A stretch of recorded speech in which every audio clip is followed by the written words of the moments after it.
Hello everyone, I am Divya Singh. Welcome to my YouTube channel. आज हम लोग इस बारे में चर्चा करेंगे कि एमपीपीएससी प्री बार बार क्यों रुक जाता है और आप एमपीपीएससी की जो तैयारी है प्री की वो आपकी क्यों अधूरी रह जाती है, जिसके कारण आपका सिलेक्शन नहीं होता। इसमें आगे बढ़ने से पहले मैं आप लोगों से ये कहना चाहती हूँ कि आप लोग जो भी मेरा वीडियो देख रहे हैं और आपको पसंद आ रहा है मेरे द्वारा दी गई जानकारी जो भी मैं वीडियो में बताती हूँ, कृपया आप चैनल को सब्सक्राइब कीजिए। आप चैनल सब्सक्राइब करते हैं तो ऐसा मुझे लगता है कि आप लोगों को मेरी बातें समझ में आ रही हैं, अच्छी लग रही हैं, आप लोगों के काम की बातें हैं और उससे मुझे और हौसला मिलता है कि मैं और आप लोगों के लिए जो भी मेरा अनुभव है, मैंने एमपीपीएससी प्री और मेंस निकाला है, उसके आधार पर मैं अपना अनुभव जो आप लोगों से शेयर कर रही हूँ, उसके लिए मुझे और ज़्यादा हौसला मिलता है, मुझे मोटिवेशन मिलता है। इसलिए चैनल को सब्सक्राइब कीजिए। चलिए अब हम अपने टॉपिक पे आते हैं कि एमपीपीएससी प्री बार बार क्यों रुक जाता है और उसकी तैयारी अधूरी क्यों रह जाती है। इसमें हम लोग चर्चा करेंगे क्या कारण है, क्या कमियां रह जाती हैं और किस तरीके से आप इसको जो है तो सुधार सकते हैं, अपनी तैयारी पूरी कर सकते हैं। चलिए आगे बढ़ते हैं। तो सबसे पहला जो पॉइंट है, सबसे पहला जो मुद्दा है वो यही है कि लोगों को क्या होता है, जो भी एस्पिरेंट्स है, जो भी बच्चे हैं जो एमपीपीएससी प्री की तैयारी कर रहे हैं, उनको सबसे पहले तो सिलेबस की सही समझ नहीं रहती है। उनको सिलेबस की जो सही समझ है उसका अभाव रहता है। आप पढ़ तो रहे हैं, आपने नोट्स ले लिया, कई कोचिंग का आपने यूट्यूब में देखा, आप इसका नोट्स ले लिए, उसका नोट्स ले लिए, कई नोट्स आपने खरीद लिए, लेकिन उन नोट्स को आपने एक बार पढ़ लिया, लेकिन आप क्या किया, आपने सिलेबस समझे नहीं कि सिलेबस में क्या क्या चीजें हैं। कई विद्यार्थी तो मैंने ऐसा देखा है कि उनको सिलेबस ही नहीं पता कि कौन से यूनिट में कौन सा टॉपिक दिया हुआ है, कौन सा सब्जेक्ट है। तो इससे क्या होता है, जब आपको सिलेबस ही नहीं पता है तो कहीं ना कहीं ये आपके सिलेक्शन से रोकता है। और एमपीपीएससी का सिलेबस ही क्या है, आपका फर्स्ट मैप है। इसको समझे बिना आप सफर तय नहीं कर सकते एमपीपीएससी का।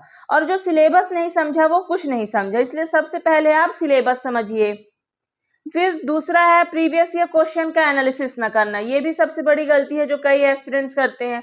प्रीवियस ईयर क्वेश्चंस होते हैं जिनसे हमें पता चलता है कि एमपीपीएससी अभी हाल ही में हुए एग्जाम्स में किस तरीके के क्वेश्चंस पूछ रहा है, उसका ट्रेंड क्या है, पैटर्न क्या है, करंट अफेयर के क्वेश्चंस कितने आ रहे हैं, कितने क्वेश्चंस एमपीजीके से आ रहे हैं, किस तरीके के क्वेश्चन हिस्ट्री से पूछे जा रहे हैं, कितना डीप में है, कितना नॉर्मल पूछा जा रहा है। ये सारी चीजें आपको कहाँ से पता चलेंगी, प्रीवियस ईयर क्वेश्चन से पता चलेंगे। और इसके लिए आपको ज्यादा कुछ करना ही नहीं है। एमपीपीएससी ने अपने वेबसाइट में खुद प्रीवियस ईयर क्वेश्चंस डाले हुए हैं, आप वहां जाइए, डाउनलोड कीजिए पीडीएफ और उनको देखिए, उनको समझिए कि क्या पैटर्न रहा, उस हिसाब से अपनी तैयारी करिए।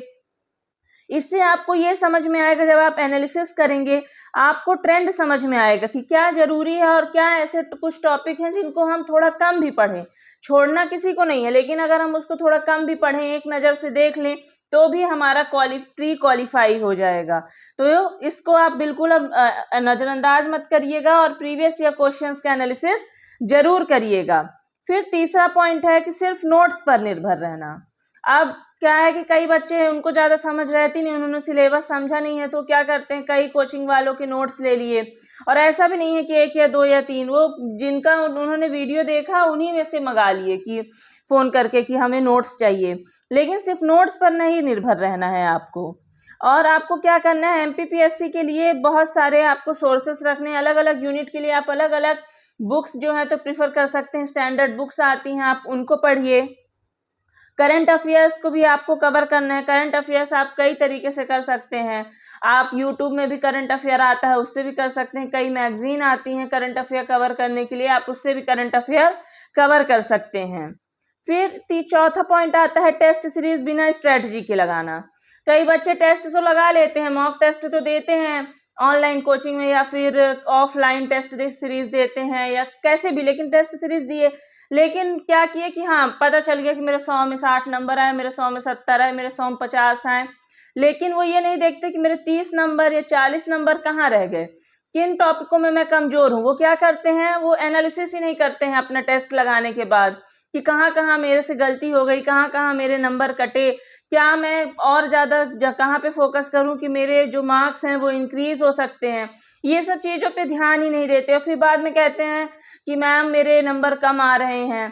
पर आपके नंबर कम कहाँ आ रहे हैं ये तो आप जानोगे ना, ये आप देखोगे, ये मैम नहीं करेंगी, ये आप करेंगे। टेस्ट आप दे रहे हैं, जवाबदारी आपकी है कि आप देखिए कि आपका टेस्ट में कहाँ नंबर कम हो रहा है। और कहाँ आपके नंबर स्कोरिंग अच्छे हो रहे हैं, कौन सी यूनिट में आपने अच्छी पकड़ बना ली। तो जो यूनिट में आपने अच्छी पकड़ नहीं बनाई है, जहाँ से नंबर आपके कम हो रहे हैं, आप उनको पढ़िए। और ये कैसे पता चलेगा आपको, टेस्ट के एनालिसिस के बाद ही पता चलेगा। और अपनी गलतियों को पहचानिए और उनको सुधारिए।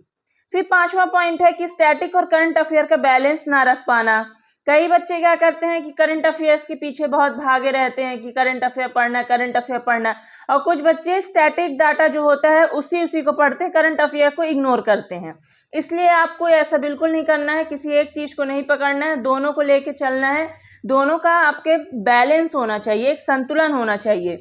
आपको करंट अफेयर के लिए एक अलग यूनिट ही दी गई है एमपीपीएससी के प्री में, आपको करंट अफेयर की भी तैयारी करनी है और जो स्टैटिक डाटा है उनको भी पढ़ना है। यानी कि आपको दोनों को लेके चलना है, क्योंकि एमपीपीएससी क्या है, दोनों का संतुलन मांगता है, स्टैटिक और करंट अफेयर का।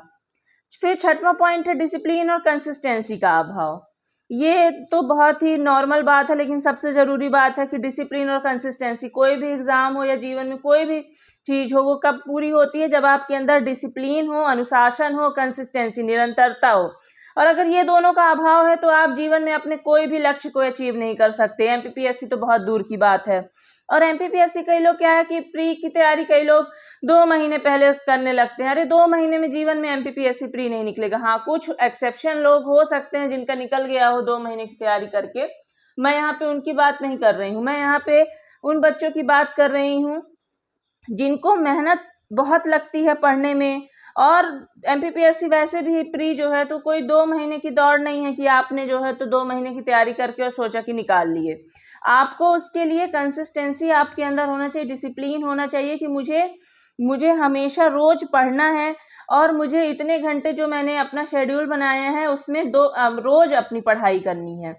और अगर आप रोज पढ़ने का नियम नहीं बना पाए तो प्री तक पहुंचना मुश्किल। आधे लोग तो मुझे लगता है यहीं पे हार जाते हैं क्योंकि उनके अंदर डिसिप्लिन और कंसिस्टेंसी का अभाव है। मैं अपने आसपास में भी कई लोगों को देखती हूँ जिनके अंदर डिसिप्लिन और कंसिस्टेंसी का बहुत ज्यादा अभाव है। आप इसको बिल्कुल, सबसे पहली गलती तो आप अपनी यही सुधारिए कि आप अपने अंदर निरंतरता लाइए। फिर 7वां पॉइंट है हमारा रिवीजन नहीं करना। कई बच्चे पढ़ लिए, 2 नोट्स पढ़, एक नोट्स खत्म हुआ दूसरे नोट्स को उठा लिए, दूसरा खत्म तीसरे। अरे नहीं, जो एक आपने लिया है, बुक ली है, आप उसी को 1 बार 2 बार 3 बार 4 बार पढ़िए।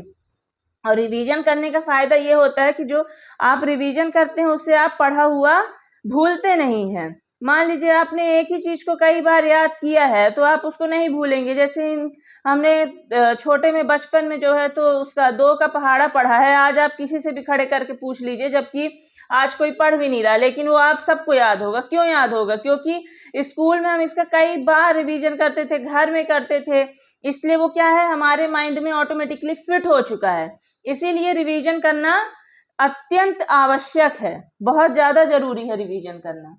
और स्मार्ट एस्पिरेंट्स कौन होते हैं? वो होते हैं जो कम पढ़ते हैं लेकिन बार बार पढ़ते हैं। कम पढ़ने का मतलब ये है कि जो कम बुक्स को पढ़ते हैं, लेकिन उस बुक्स को कितने बार पढ़ते हैं, जितने बार मैक्सिमम वो पढ़ सके, 4 से 5 बार 6 बार वो बुक को पढ़ सके, वो इतने बार पढ़ते हैं, इसीलिए उनका सिलेक्शन होता है। और फिर हम बैठ के रोते रह जाते हैं कि अरे हमने तो सब सिलेबस पढ़ा, 2-3 नोट से पढ़ा, फिर भी हमारा सिलेक्शन नहीं हुआ। आपने 2-3 नोट से तो पढ़ा, लेकिन खुद के अंदर क्या बैठा लिया, दिमाग में कंफ्यूजन बैठा लिया। क्यों? क्योंकि आपके पास आपने रिवीजन किया नहीं और कई सोर्सेस से पढ़े, जिससे दिमाग में एकदम सब गड़बड़ हो गया। इसीलिए रिवीजन कीजिए और हमेशा एक ही बुक से पढ़िए। फिर है टाइम टेबल बिना रियलिस्टिक प्लानिंग के बनाना। कई लोग टाइम टेबल बना लिए पहले एकदम दिखाने के लिए कि हम 12 घंटे पढ़ेंगे, इतना घंटे उतना घंटे फलाना ढिमका पढ़ेंगे। ऐसा लेकिन होता नहीं है। वास्तविकता के साथ आप अपना देखिए, आपके पास कितना समय बचता है, आपको और क्या बाकी काम क्या करने रहते हैं, उसके बाद आपके पास क्या समय बच पाता है, उसके अकॉर्डिंग ही अपना टाइम टेबल बनाइए जो आप निरंतर जो है तो फॉलो कर सकते हैं। 1 साल जब तक आपकी तैयारी चल रही है तब तक आप वही टाइम टेबल बनाइए। और ऐसा टाइम टेबल बना लिए जो बिना काम का है। वो क्या है, खुद को धोखा देना जैसे ही है कि आपने 12 घंटे बनाया, आप पढ़ तो पाओगे नहीं उतना। इसीलिए आप हमेशा ग्राउंड रियलिटी को समझते हुए प्रैक्टिकल रूटीन बनाइए, टाइम टेबल बनाइए। फिर हमारा नेक्स्ट पॉइंट है सेल्फ डाउट और नेगेटिव थिंकिंग।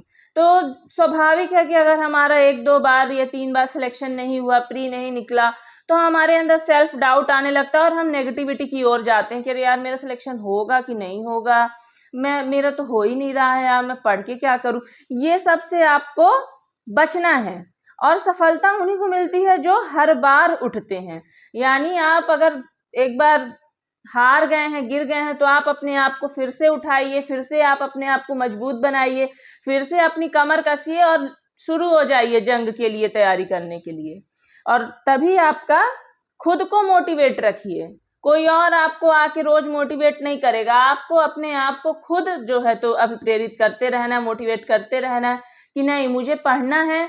और इसी से आपके अंदर डिसिप्लिन और कंसिस्टेंसी आई। ये सेल्फ डाउट और नेगेटिव थिंकिंग ही आपके डिसिप्लिन और कंसिस्टेंसी को खत्म कर देता है। इससे बचना है आपको। और हार कर जीतने वाले को बाजीगर कहते हैं। इसीलिए अगर आप 1-2 बार हार गए हैं तो बिल्कुल निराश मत होइए, आप हमेशा प्रयास कीजिए और निश्चित ही आपका सिलेक्शन होगा। Thank you. मेरे इस वीडियो को लाइक कीजिए, कमेंट कीजिए और शेयर कीजिए। चैनल को सब्सक्राइब जरूर कीजिए और आप मेरे व्हाट्सएप ग्रुप से जुड़ सकते हैं। ये स्क्रीन पे नंबर दिख रहा है, इस पे आप व्हाट्सएप करके मेरे ग्रुप से जुड़ सकते हैं। और भी अगर आपको कोई इन्फॉर्मेशन चाहिए, कोई डाउट है आपके मन में, क्लियर कर सकते हैं। Thank you.